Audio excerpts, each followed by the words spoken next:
Chaque croyance limitante que tu portes appartient à l'une de deux catégories. La première, tu peux l'éliminer complètement. La seconde, tu ne pourras jamais l'effacer, mais tu peux la contrôler. Si tu ne fais pas la différence, tu perdras des années à combattre le mauvais ennemi.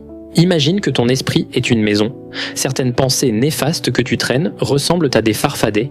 Ils se sont glissés à l'intérieur, ils ont mis le bazar, mais ce ne sont pas des résidents permanents. Ce sont des croyances ramassées au fil du temps, comme « je suis nul avec l'argent » ou « je ne suis pas créatif ».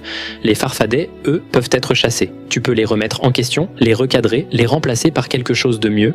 Ça demande des efforts, mais une fois partis, ils ne contrôlent plus ta maison. Mais il y a aussi les gobelins. Ce ne sont pas de simples mauvaises pensées, ce sont des cicatrices émotionnelles profondes, souvent formées dans l'enfance ou lors d'un traumatisme.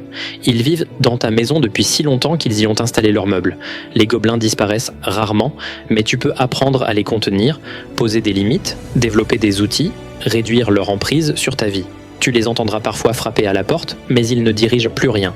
La plupart des gens perdent des années à vouloir guérir un gobelin comme si c'était un farfadet, puis s'épuisent quand il revient sans cesse. La clé, c'est de savoir à quoi tu as affaire. Chasse les farfadets, gère les gobelins, et quand les deux sont sous contrôle, ta maison mentale devient un endroit bien plus agréable où vivre.